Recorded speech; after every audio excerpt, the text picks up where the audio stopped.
I'm a genomic epidemiologist, which is just a fancy way of saying that I study the DNA of pathogens and microbes to try and stop or prevent infectious diseases. It also means that I have lots of cool and amazing and sometimes pretty gross stories to tell. But today I just want to talk about three things. First, why I hate statistics. Second, why now is the right time to connect the first world to the so-called third world. And third, how Tom Cruise can help save the world from tuberculosis. So the first thing, why I hate statistics. Well, to say that I hate statistics kind of makes me a self-hating epidemiologist, because stats is our brand. You guys have seen all the health news headlines. There's usually some kind of statistic involved, such as drinking coffee decreases your risk of diabetes by 7% for every cup per day. Or laughing can increase your lifespan by up to 8 years. Or, most amazingly, in vitro fertilization rates can be increased by 16% when being entertained by a clown. Now, I did not make that up. And kale makes you 33% more annoying to your friends. I did make that one up. But there's all sorts of health statistics about red wine, right? Red wine decreases your risk of heart disease by 30%. Red wine also decreases your risk of colon cancer by 45%. And moderate drinkers have a 32% lower risk of developing cataracts than non-drinkers. You can tell there's a lot of red wine being drunk in my house. Which reminds me that drinking absolutely increases your risk of pregnancy by 1,000%. Believe me, I know. Just saying. Baby number 3. But you really have an epidemiologist to thank for all of these statistics that are, frequently confusing, sometimes conflicting, oftentimes meaningless. So why do we use statistics if we know that they can be bent or melded in any direction or any way to make an argument? Well, as a Harvard math professor, Fred Mosteller, once famously noted, sure, it is easy to lie with statistics, but it's much easier to lie without it. So that's why we use statistics, to be just an inkling better than the liars who make crap up, like I did with that kale thing. But these are not the kind of statistics that I hate. The kind I hate are the kind that keep me awake at night, such as 1/3 of the world's population is infected with tuberculosis. That's a true statistic, and that's scary as hell, but it's probably even worse than that. Because sure, in the US, that number is definitely less than 5%. But in places in South Africa and in locations in India, that number can be more than 80%. Think of it, 80% of people infected with TB. Kind of reminds me of the Walking Dead virus where the whole planet gets infected. But it's not to suggest that just suddenly 1/3 of the world's population is going to drop dead from tuberculosis. But it does mean that they have the TB bacteria in their lungs walled off somewhere so that someday, if they get sick, when they get old and their immunity starts to wane, or they get HIV, they will also get pummeled by TB. So 1/3 of the world's population of 7.5 billion people, that's 2,500,000,000 people walking around with TB in their lungs. What the hell are we going to do about that? But this is still not the statistic that I hate the most. The one I hate the most is that one person, one fellow human being, dies every 17 seconds from tuberculosis. Since I started talking, another 10 or 12 people are dead. By the time I finish, that'll be another 15 or 20 people dead. And by this time tomorrow, more than 5,000 more fellow humans will be dead from TB. And that's a statistic we can all hate. So this leads me to my second thing. Why now is the right time to connect first world solutions to third world problems. A side note, much of what we call the third world used to be the first world, because for 1,000 years they were the leaders in cultural and scientific and technological advancements. And they can be again, and they probably will be. But let me get back to my point. One of my life codes is we have the ability, therefore we have the responsibility. And I happen to be lucky enough to work for a nonprofit cutting-edge genomics research institute where we're dedicated to taking advancements in genomic science and making great impacts on human health. We are on the forefront of using DNA sequencing for personalized medicine, to sequence every tumor and every infection. We, like many other researchers, are now using the best of science to tackle the worst of diseases. And this is great. This is great that these devastating rare childhood disorders are going to become even more rare. And it is great that Senator John McCain's brain cancer will get treated with cutting-edge science and bleeding-edge technology.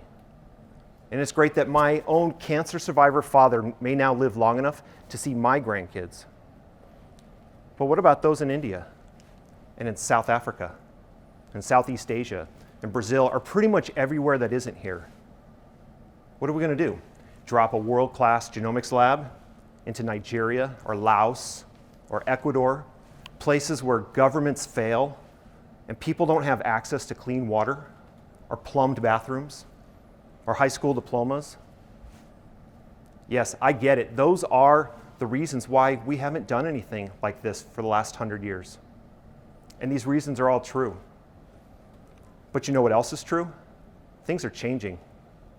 Today in Nigeria, 90% of adults have a cell phone.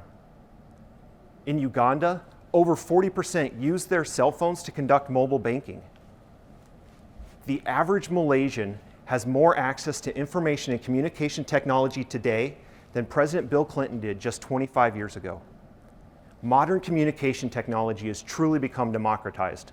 Why not modern medical technology? And DNA sequencing, that's just digitizing DNA, essentially turning those A's, G's, T's, and C's of the DNA alphabet into ones and zeros, turning biology into information, turning carbon into silicon. And silicon, as we now know, has helped the developing world leapfrog into the 21st century. So why is DNA sequencing so important? Well, to know a bacteria's DNA is to know its secrets, to know where it comes from, how deadly it is, and what drugs it's resistant to. Unfortunately, today in Mumbai, a doctor will order a drug susceptibility test for her TB patient, and she will not get those results for several weeks. She can't wait that long to find out how to treat her patient, so she pretty much just has to guess. And that is no way to beat back one of the worst scourges of all time.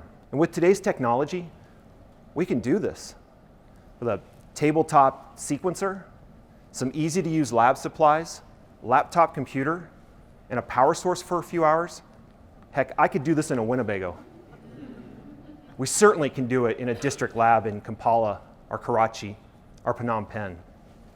And we hope to be taking solutions like this to places like these by this time next year. Oh, and one more thing. What I'm holding here, this is a 4th generation DNA sequencer. No kidding, and it can plug into an iPad. And it can deliver sequence data in as little as 15 minutes, practically by the bedside. Now, it's not quite the tricorder, but it can be, and maybe it will be. And then it should be everywhere where there's a smartphone, which is just about everywhere. So now for my third thing, why Tom Cruise can help us solve tuberculosis and save the world from tuberculosis. Now, I'm obviously hearkening back here to the great movie thriller Minority Report. And this was where his character played a detective in the pre-crime division. A great but scary concept that if we had the ability to stop a crime before it happens, what lengths should the government go to make that a reality? Should we lock up the pre-criminals for a crime they have yet to commit? Well, antibiotic resistance is the real crime of tuberculosis, and we are quickly running out of options to treat the infected. Not only are we seeing the rise of MDR, or multi-drug resistant TB, and XDR, extremely drug resistant TB, we are now seeing pan resistance, or complete resistance to the available drugs, which essentially is putting us back into the pre-antibiotic era, where our only response is to exclude these people from the rest of society, effectively locking them up for a crime they never committed. But what if we were able to stop this bacterial crime before it actually happens? We may have found a way to do this.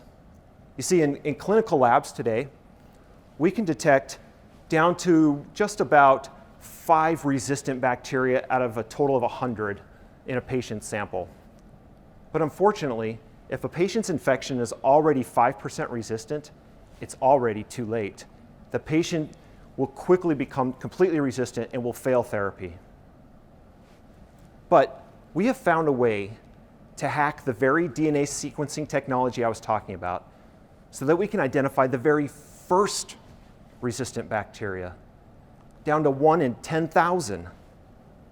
We can detect this genetic signal of impending resistance many months, sometimes up to a year and a half before resistance actually occurs, before the patient fails therapy, giving the doctors enough time to hopefully cure the patient. This minority report of a TB infection is allowing us to get beyond diagnostics and move into the realm of prognostics. We are hopefully, or at least envisioning, developing departments of pre-resistance for global TB control. Now, this doesn't mean that I fancy myself as some Tom Cruise character, but it does mean that we may be able to stop these bacterial crimes before they're ever committed. And so, since we have the ability, we have the responsibility to move these first world solutions and to connect them to our third world problems.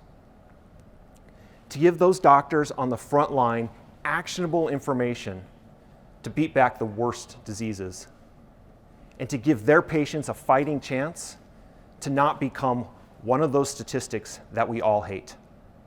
Thank you.